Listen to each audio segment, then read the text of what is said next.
O assunto chama-se urna eletrônica. Esquecendo qualquer questão política, qualquer preocupação com a discussão política. Vocês, como pessoas da área de segurança, da área de processos, da área técnica, qual que é a experiência de vocês, o conhecimento de vocês dos sistemas de segurança da urna eletrônica? Queria ouvir um pouco vocês. Essa é para o Alberto, não tem dúvida. Começa para você e depois eu complemento. Vai lá, Alberto. Obrigado. Essa questão até acho que é oportuna dentro da discussão que a gente estava tendo aqui em relação à soberania, porque, de fato, a urna é um dos exemplos onde a gente pode colocar aqui o Brasil exercendo a sua soberania. O projeto da urna, porque a urna foi feita não sei o quê, da empresa, lá de não sei aonde, não sei o quê. O projeto da urna, todo o controle da urna, todo o software que roda, e não é só a urna, tá? Porque a urna é só um pontozinho desse grande sistema de consolidação de informações, de totalização, que surgiu lá em 1990, apenas como um teste lá em Santa Catarina, foi evoluindo, etc. e tal. E hoje, de fato, o Brasil tem um sistema que, considerando a dificuldade da logística brasileira, né? Tem urna que vai de barquinho lá para o meio do Amazonas, lá, etc. e tal. A gente tem um desafio ali que diria que eu acho que é a grande preocupação hoje, né? Porque fala-se de fraude, mas o melhor atestado antifraude é que, de fato, não há nenhum caso de fraude comprovado, porque o que existe, todas as vezes que se investiga, tirando as especulações, dá-se em nada, e etc. e tal. E tem todo um trabalho do TSE de uma maneira muito inteligente ali, fala-se de voto auditável. O voto é auditável, né? Muitas vezes pode não ser auditável para quem não conhece o conhecimento. Existe engenharia de software sofisticada hoje, inclusive, que é aplicada para testes de equipamentos, etc. e tal, os partidos em si que constroem. E a gente tem visto muito dessa insegurança, que realmente, primeiro, para a insegurança do desconhecimento, né? Então, assim, porque a pessoa não consegue ver, ela assume por default, então, ali, que a coisa está insegura. Mas isso existe, hoje a tecnologia está incorporada, eu acho que na nossa vida o tempo inteiro, no cartão de crédito, no sistema bancário, no nosso dia a dia, né? Então, o que se fala hoje, aí é uma opinião assim, bastante pessoal em relação ao mega investimento que seria necessário para criar, vamos dizer assim, esse conforto visual lá do etc. e tal, de uma impressora eventualmente conectada, e que, por acaso, vamos colocar aqui entre parênteses aqui, a cada componente adicional que você coloca dentro do sistema, várias outras falhas e vulnerabilidades aparecem, especificamente essa de um componente de hardware, que é uma impressora, ele aumentaria absurdamente a quantidade de urnas que travariam e que gerariam problemas e que teriam que voltar para o processo tradicional, que é o voto em papel, onde a gente conhece o que acontece quando tinha voto em papel, as técnicas ali não só de quebra de sigilo de voto, mas etc. Então, hoje, assim, é muito importante que a sociedade como um todo se mobilize. Essa discussão ela é muito rica, né? Tem que se combater muito o fake news, né? E aí houve um grande trabalho também do TSE desde as 2 últimas eleições em esclarecer as pessoas. É que muitas vezes alguém compra aquele discurso e fica muito... e muitas vezes é um discurso político, né? A Dilma, quando estava naquele quebra-pau ali com a S, não sei o quê, sentindo que ia perder, começou a dizer que a urna era fraudada, a urna era fraudada. Depois que ela ganhou, não teve mais fraude nenhuma, né? Então, assim, hoje a gente tem aqui, como a gente falou, algumas instituições, o Exército, a Polícia Federal, especialistas que acompanham muito esse processo, que seriam as pessoas que não é a questão de confiar lá no presidente do tribunal, coisa parecida, né? Existe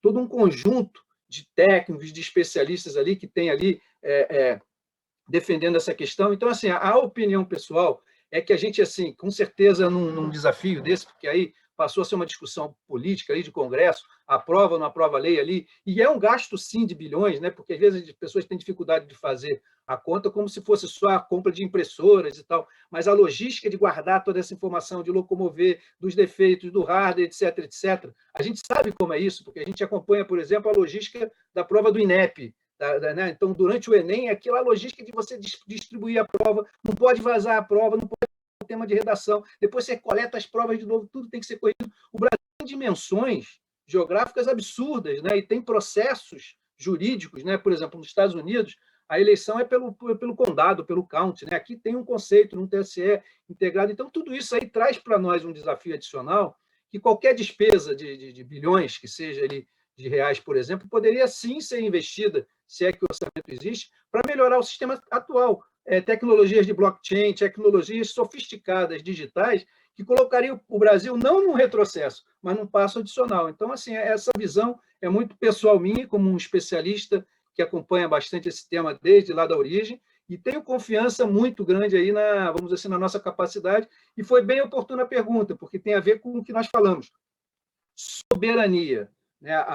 O processo do sistema eleitoral brasileiro, a eleição eletrônica brasileira, que não é só apenas a urna, é todo o processo sofisticado, desde a candidatura até a publicação de resultados, é feito por pessoas muito competentes, a gente conhece alguns desses especialistas, como existem esses mesmos pessoas competentes nas organizações, em várias empresas do governo, na área bancária, na área de telecom.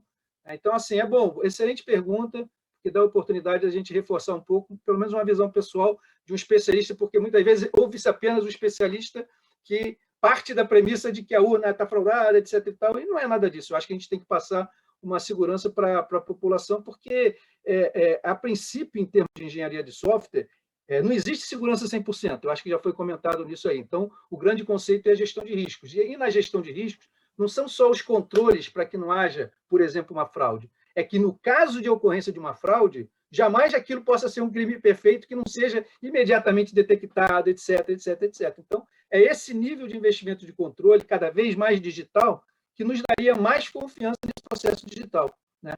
É um pouco por aí. Muito bom. Paulo? Posso? Muito obrigado. O Alberto foi um dos pessoas que eu mais respeito do ponto de vista de segurança de urna, porque vocês participaram na ação do software lá atrás, e a gente tinha muito orgulho nos anos 90, né, da segurança da urna, até porque eu tinha confiança grande de que foi tudo feito com muita lisura, com muito profissionalismo, né? E eu sei que você foi um dos que participou disso, respeito muito isso. O que ocorre, né, que todos sabemos, é que isso foi feito nos anos 90, e claro que de lá para cá nós temos a eterna luta entre os code makers. Claro que algoritmos que naquela época eram considerados seguros, hoje não são mais, né, como o próprio 95, que é a função hash, o próprio, enfim, tem vários algoritmos que já foram quebrados ao longo do tempo, que é assim que acontece mesmo, e precisam ser substituídos. E sei que, na medida do possível, o TCE faz o que procura atualizar, mas vamos, assim, alguns fatos que vale a pena se destacar aqui. Um deles é o de que hoje, né, por que essa discussão assim, hoje nós temos apenas o Brasil, então, e Bangladesh, que usa urnas eletrônicas que não imprimem o voto. A maioria dos sistemas hoje, dos países, usam sistemas de pelo menos segunda geração, muito mais avançados do que a nossa. A Namíbia também era um desses países, mas recentemente passou a adotar o voto impresso. Eu destaco isso porque, por mais que a questão técnica, a gente fique numa zona de conforto, eu também fico com relação ao que o querido Alberto falou, que a gente conhece, a gente sabe como é que foi feito e tudo mais. Tem dois aspectos a serem comentados. O primeiro é que não é só a urna eletrônica, como muito bem o Alberto pontuou, tem todo o processo do entorno da urna, de como é que ocorre a transmissão, e como todo sistema, sempre há a possibilidade de falhas. A questão é o percentual, qual a chance dessa falha ser explorada no ataque? Claro que é mínima, mas existe. Vamos dizer que é 100% seguro, que não é, sabe que não é. O outro aspecto que vale a pena, ou seja, a gente não pode também ser um negacionista de tecnologia, né? Então, porque a esmagadora maioria dos países democráticos usa o sistema eletrônico, mas não abre mão do comprovante impresso do voto, porque facilita a recontagem, caso seja necessário, e também como uma forma de eu ter mais um auditor no processo, que é o próprio o votante. Ele olha, ele confere, ele não toca no voto, ela fica por trás de um acrílico, né? E eu passo a ter mais um elemento de conferência, né? Para dar mais transparência ao processo eleitoral. Por que esse aspecto da transparência é importante?